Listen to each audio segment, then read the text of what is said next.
Ikan hiu makan melati. Thank you sudah klik video ini. Hello everyone, welcome to our podcast Prabu. Sebuah ruang untuk membahas tentang berbagai macam-macam novel yang menarik dan di mana kita akan mereview isi-isi dari novel tersebut. Kemudian,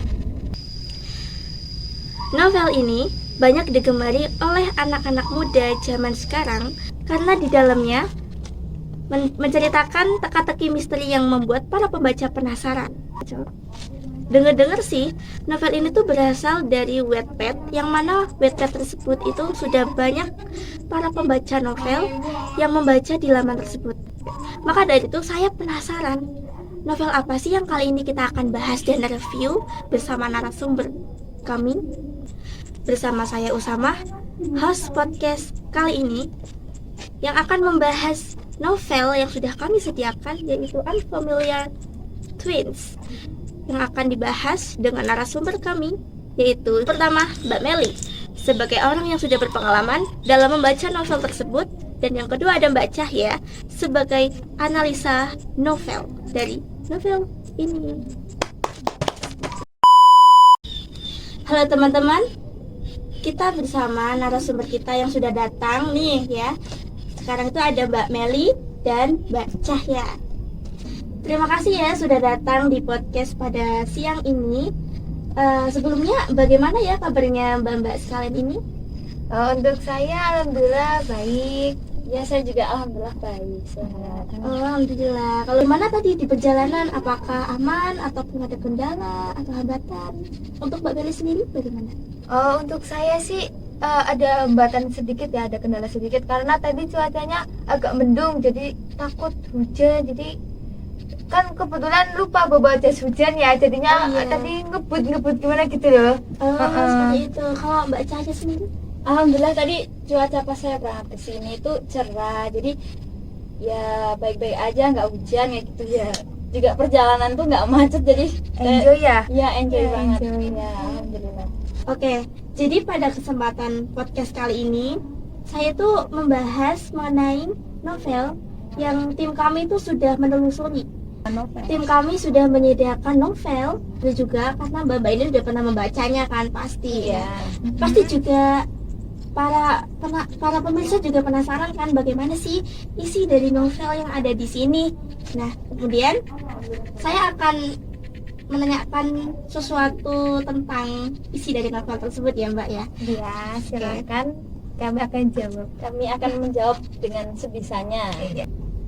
Jadi untuk Mbak Cahya sendiri sebagai penganalisa novel, ya menurut Mbak Cahya itu novel ini tuh bagaimana ya Mbak, bentuk dari covernya atau bagaimana tampilannya seperti itu?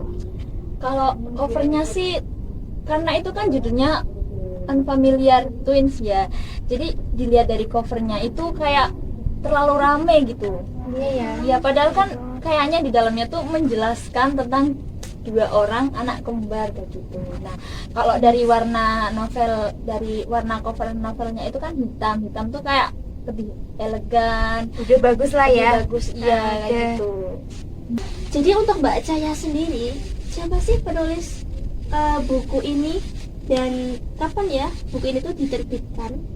Penulis dari novel tersebut itu Kadek Pingetania yang berasal dari Bali, dan buku itu diterbitkan pada November 2021 pada penerbit Kekenatu gitu. Wow, keren ya. Iya. Keren. Lalu dengan setebal ini tuh ada berapa halaman ya Mbak di dalamnya? Itu tuh netral, jadi nggak kebanyakan juga nggak kesedikitan. Iya, banyak kan juga segitu ya biasanya Iya, novel kalau ya. novel-novel umum lah itu ada 400 halaman. Oh, berarti umumnya novel tuh ada 400-an ya Mbak ya? Iya. Itu udah termasuk umum ya, ciri khasnya novel tuh ada segitu. Iya. Iya betul. Seperti itu.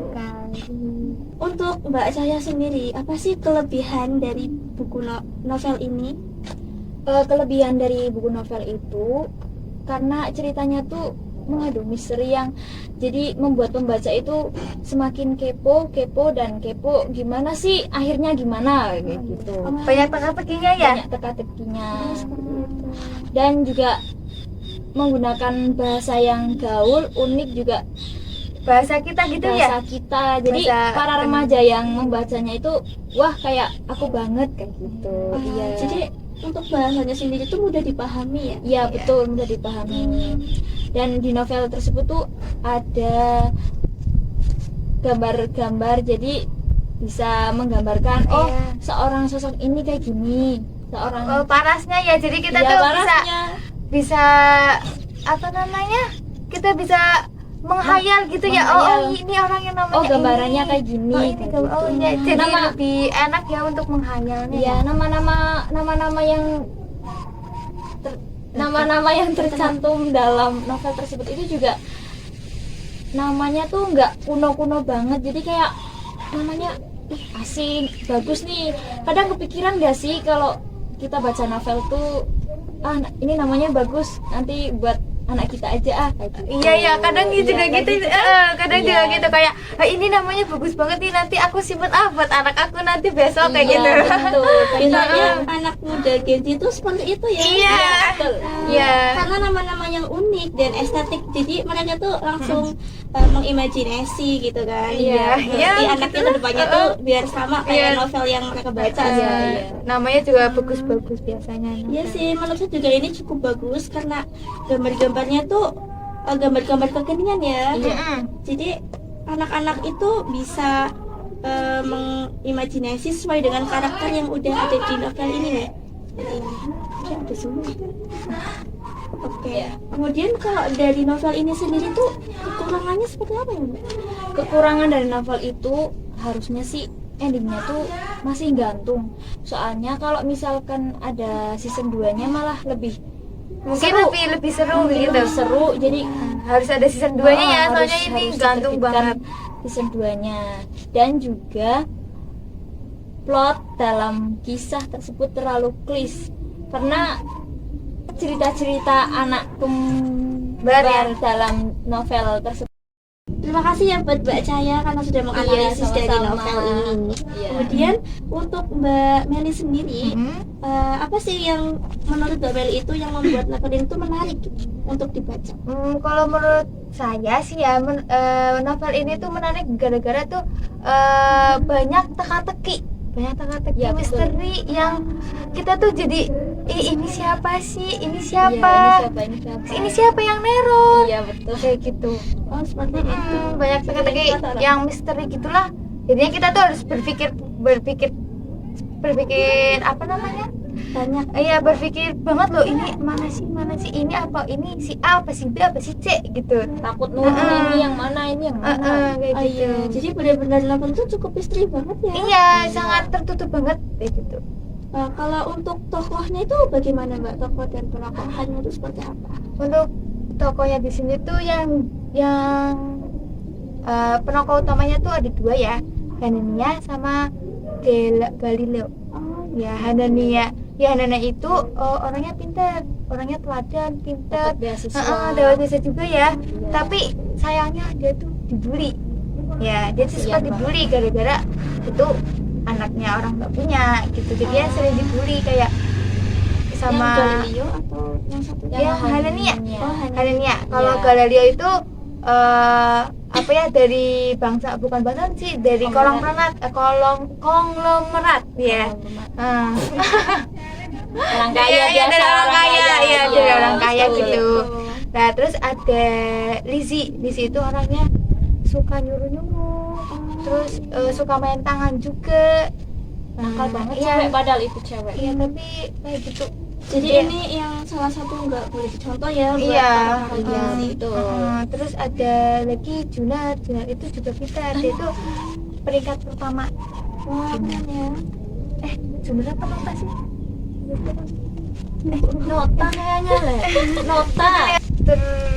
Terus ada Junar ya. Junar Junar. itu dia tuh Yang suka sama Lizzie bukan? iya sih? ya, Iya. Junar itu suka sama Lizzie kayak gitu.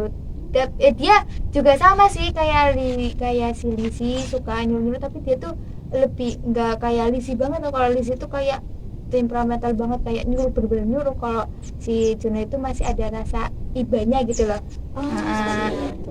terus ada Nota itu pinter banget, dia tuh juara 1 terus. Terus ada Tamara itu ambisius orangnya. Wah. Ya dia tuh ambisius, kayak pengen jadi nomor 1 tapi dia tuh nggak bisa ngalahin Nota gitu. Jadi kan ada persaingan antara mereka. Cukup konflik ya, Mm-mm. dan rumit seperti itu. Rumit banget itu. Ah. Bener-bener. Ada George, ada Jaden, maaf, lumayan. ada Tamara Jaden juga. sama ada Syafa, maaf. Lumayan banyak juga ya Mm-mm. tokoh-tokohnya yang di dalam itu. Iya, betul. betul. Kemudian novel itu tuh mengisahkan tentang apa ya? Atau seperti percintaan atau ekonomi atau mengisahkan tentang apa?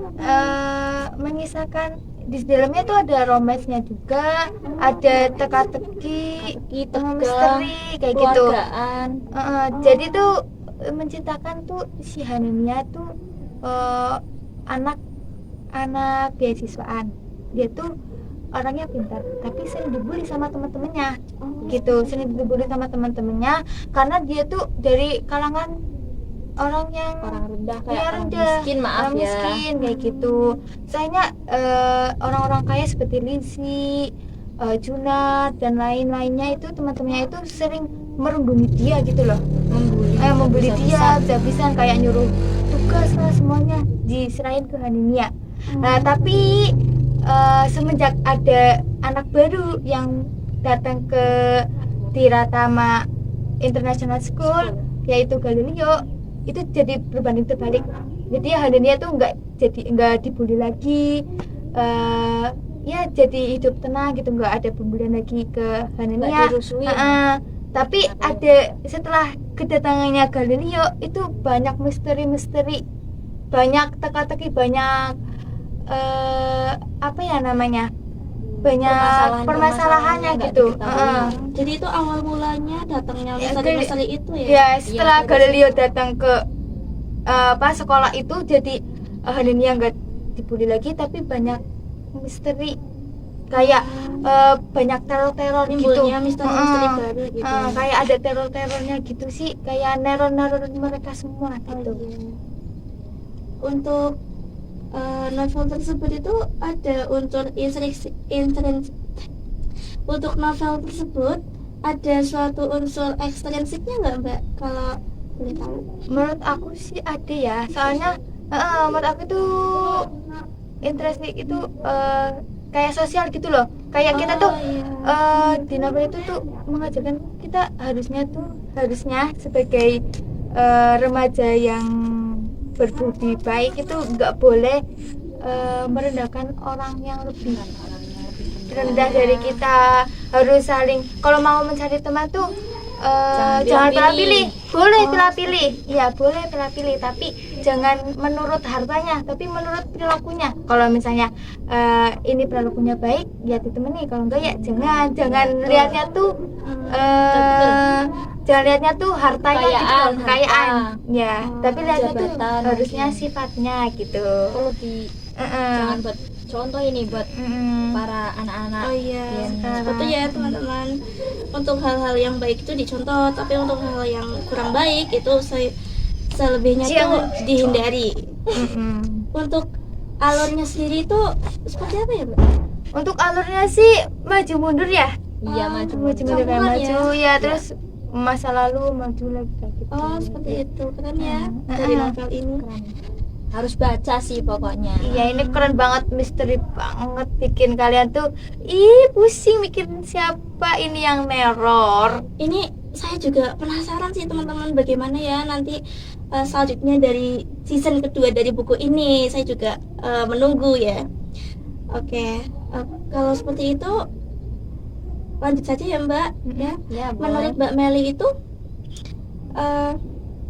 apa sih Mbak pesan yang dapat disampaikan sebagai pembaca dan penganalisa ya Mbak dari novel ini, itu pesan yang disampaikan itu seperti apa? Untuk pesan dan kesannya, untuk kesannya dulu ya. Iya. Saya kesannya tuh baca novel ini tuh, jadi saya tahu anak remaja yang nakal itu pasti mempunyai, kayak bukan anak remaja yang nakal itu dulunya tuh mempunyai mempunyai pengalaman yang kelam. Jadinya mereka tuh jadi nakal, entah itu gara-gara keluarganya, entah itu gara-gara dirinya sendiri kayak gitu. Jadi tuh semua anak nakal itu bukan emang asli dia tuh nakal, tapi gara-gara ada faktor kayak dari masa lalunya itu ya. dari masa lalunya, dari kekeluargaannya atau gimana kayak gitu. Jadi jangan jangan mengejudge anak yang nakal itu, ya dia itu nakal, jangan, nakal. tapi harus deketin Selidiki dulu dulu ya, ya. selidiki, Dia kamu tuh kok nakal bisa kenapa? nakal kenapa sih, Iya, ada masalah apa sih gitu, tanyain. Iya, gitu. Seperti itu Mbak sama. Pesan saya buat kalian yang membaca novel tersebut, ambillah sisi positifnya, jangan yang buruk. Kayak pembulian kan dapat menyebabkan stres, Iya, mentalnya keganggu, kadang ujung-ujungnya nanti juga sih. bunuh diri kayak gitu ya. bunuh diri. Iya, juga Iya. balas dendam kan juga nggak Stop boleh. bullying ya guys, stop bullying. Kalau kalian ingin membaca, cukup membaca saja. Jadi Ambil sisi cari positifnya. positifnya. Iya, Iya. kayak gitu. Kemudian menurut kalian itu novel ini cocok gak sih buat para gen alpha untuk kedepannya itu? Mungkin menurut saya mah enggak ya, soalnya kurang, soalnya gen alpha itu kan FOMO ya, suka iya. yang Ya, betul, tren gitu. Jadi kan ini kan FOMO-nya. 2021. Jadi kayaknya mungkin mereka akan lebih tertarik dengan novel-novel yang keluaran baru. Oh, Heeh. Jadinya menurut aku mah kayaknya mungkin ada sebagian generasi alpha yang suka, tapi mungkin kebanyakan lebih suka yang lebih tren gitu. Tapi gen alpha itu lebih suka, menurut aku ya, yang aku analisis, gen alpha itu lebih suka filmnya langsung gitu loh, langsung ada filmnya daripada membaca. Soalnya kalau membaca kan imajinasi, anak gen alpha tuh sukanya langsung lihat gitu loh. Jadi asli. Lihat asli daripada Lihat asli. membaca. Lebih suka nonton daripada membaca gitu. Oke. Terima kasih ya Mbak karena sudah menyempatkan waktu untuk datang ke podcast. Iya, sama-sama. Membahas seputar novel dan menceritakan bagaimana isinya dan pesan-pesannya juga udah bagus banget untuk Iya. para pembaca dan para pendengar ini agar tertarik membaca ini ya Mbak. Iya, betul. Harus baca sih, harus baca. Iya, cuma harus baca. Dan ambil sisi positifnya. Jangan, pokoknya kalian yang baca buku ini, kalian itu harus ambil sisi positifnya, jangan sisi negatifnya ya guys. Iya. Jadi nggak semua buku ya, nggak semua novel di sini. Jadi tuh jika kalian membaca sebuah novel tertentu, nggak harus novel yang ini pun, kalian tuh juga harus mengambil dari sisi positif. Betul. Jangan selalu mengambil negatif atau ikut-ikut ya, seperti ikut-ikut terbawa suasana. Jadi kalian ingin ikut-ikut membuli gitu, seperti itu jangan. Oke, jadi terima kasih ya Mbak untuk perbincangan pada siang ini. Iya, Semoga dalam perjalanan pulangnya itu lancar ya Mbak, diberi kemudahan. Iya. Nonton nanti, Mbak. Iya. Terima kasih juga untuk menonton karena sudah melihat video ini dan mengikuti video ini dari awal sampai akhir. Terima kasih ya untuk para narasumber kali ini yang sudah Iya, menyempatkan sama-sama. waktu di podcast yang ini. Semoga nanti pas perjalanan pulang kalian lancar ya, diberikan kelancaran. Amin. Nggak seperti pas berangkat ada Iya. Sebenarnya ini enggak sih, soalnya cerah banget. Cerah. Seperti Oh, iya, hati-hati pemirsa yang lihat. Asik. Oke. Jadi untuk penutupan kali ini ya, novel manapun, jika kalian itu menyukai sebuah novel, kalian tuh harus mengambil sisi positifnya, jangan selalu ambil negatif ya, atau kalian tuh ikut-ikut menjadi si pembuli atau seenaknya ya kalian tuh kalau misalnya berbuat sesuatu kepada orang lain gitu. Nah, untuk itu saya sebagai host pada siang ini, terima kasih karena penonton dan para pendengar sudah mengikuti jalannya podcast ini dengan lancar dari awal hingga akhir. Maka saya akan akhiri buah rambutan, buah manggis. Buat kalian yang suka baca novel ini, semoga hari kalian akan menjadi lebih romantis. Sekian dari saya. Wassalamualaikum warahmatullahi wabarakatuh. Waalaikumsalam warahmatullahi wabarakatuh. Prabu, Salam literasi.